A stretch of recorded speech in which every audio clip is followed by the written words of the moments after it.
গহনার মুখ পুড়িয়ে দেওয়ার জন্য আলিয়া এবার পানির মধ্যে কেমিক্যাল মেশায়, আর সেই পানি একটা কালো বেলুনের মধ্যে ঢুকিয়ে বাকি পানি ভর্তি বেলুনগুলোর মধ্যে রেখে দেয়।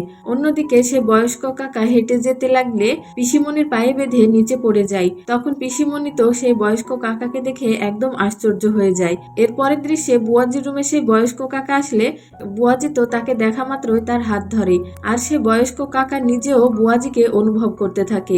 হ্যাঁ ভিউয়ার্স, এমনটাই দেখবেন আপনারা গহনা ধারাবাহিকের 232তম এপিসোডে, তাই ভিডিওটি না টেনে সম্পূর্ণ দেখতে থাকুন। আর গহনা ধারাবাহিকের নতুন নতুন আপডেট পেতে চ্যানেলটিকে সাবস্ক্রাইব করুন। এই এপিসোডের শুরুতে আপনারা দেখতে পাবেন পরিবারের হোলি উৎসবে কেউ একজন অজ্ঞাত ব্যক্তি এসে সমস্ত পানির মধ্যে কেমিক্যাল মিশিয়ে দিচ্ছে, আর সেই সমস্ত পান চাকুরি নিয়ে এসে প্রথমে কমলামাকে খাইয়ে দেয়। কমলামাও তখন চাকুরিকে সেই পান খাইয়ে দেয়। এরপর চাকুরি রাঘবকে সেই পান খাওয়াতে গেলে রাঘব খেতে চায় না। তখন আয়ুষ্মান ও গহনা হাসি মুখে সেখানে আসলে রাঘব গহনা এবং আয়ুষ্মানকে বলে, তোমরা এত দেরিতে কেন এখানে আসলে? তোমরা কি আমাকে ছাড়াই এই হোলি খেলে ফেললে নাকি? যে কথা শুনে আয়ুষ্মান রেগে যায়। তখন কমলামা আয়ুষ্মানকে বলে, বাবা আজকের দিনে থাক, আমরা সবাই আজকের দিনে একসঙ্গে হোলি খেলবো আর একসঙ্গে মজা করব।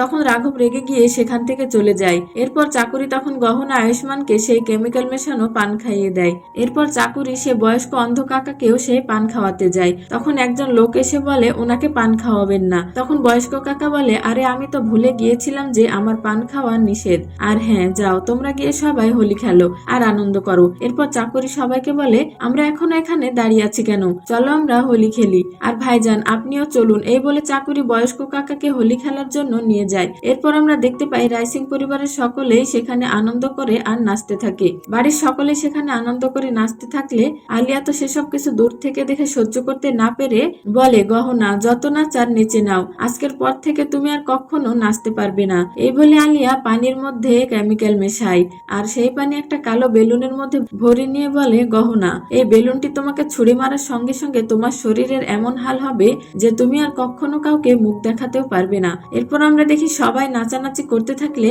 আলিয়া তো বেলুনটি গহনার দিকে ছুড়ে মারতে যাবে, সেই মুহূর্তে আয়ুষ্মান সামনে চলে আসে, যার কারণে আলিয়া সেই বেলুনটা ছুড়ে না মেরে সব বেলুনের মধ্যে বালতিতে রেখে দেয়। গহনা তখন আলিয়াকে নাচার জন্য সেখানে টেনে নিয়ে আসে।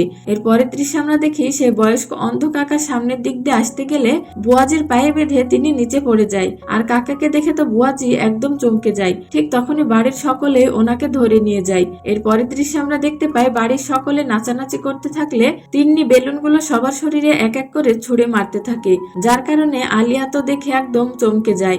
এরপর এক পর্যায়ে সেই কালো বেলুনটি তিন্নি আলিয়ার শরীরে মারতেই যাবে, ঠিক সেই মুহূর্তে আলিয়া এসে সেই বেলুনটি কেড়ে নিয়ে ফেলে দেয়। এরপর দৃশ্যে আমরা দেখতে পাই বুয়াজির রুমে সেই বয়স্ক অন্ধ কাকা আসে। তখন বুয়াজি সে কাকাকে দেখে তার হাতটা টেনে ধরে। সেই সাথে বুয়াজি সেই বয়স্ক কাকাকে দেখে অনেক খুশি হয়। সে বয়স্ক কাকাও তখন বুয়াজিকে অনুভব করতে থাকে। তবে বুয়াজির সাথে সে বয়স্ক কাকার কি সম্পর্ক রয়েছে, পরবর্তী এপিসোডটি দেখার জন্য এই ভিডিওতে একটা লাইক দিয়ে চ্যানেলটি সাবস্ক্রাইব করুন।